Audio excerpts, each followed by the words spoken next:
বড় ভাই, মালের তো নেশা লাগা গেছে। অনেকদিন ধরে মাল খায় নাই, এলাকায় চাঁদাও তোলা হয় নাই।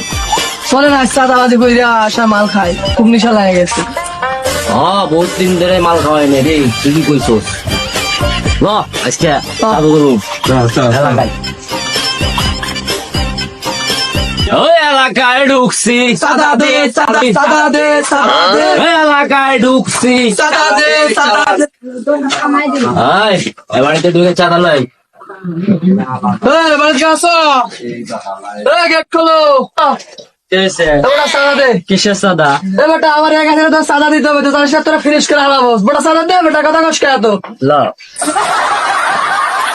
উস্তাদ, বাড়ি আসি। আয়। ওই বাসা দেখতো কেডা আছে, চাঁদা ল। এই বাড়ি কে আছে? ওই বাড়ি কে আছে? গেট খুল। এই চাঁদা দে। এই বেটা, এই কিসের চাঁদা চাস? কি তুই চাঁদা দিবি না? আমার এলাকায় থাকতে হলে তোরা চাঁদা দিয়ে থাকতে হবে, বুঝছো? এই চাঁদা মাদা কিছু দেওয়া যাবে না, যা কি করবি করে নে, যা যা যা। উস্তাদ, এই হালার পথ আমরা চাঁদা দিতে চাই না, আপনি কিছু করেন। রে তোর এত বড় সাহস, তুই চান্দা বাইরে চাঁদা দিবি না? তোর বাড়ি মারি সব উদাও করে দেবো কিন্তু, বুঝিস? কি তুমি চান্দা নিবা? তোমাকে চান্দার থেকে বড় কিছু দেবো, আসো ঘরের ভিতরে আসো, আসো। আয় না, না, না, না।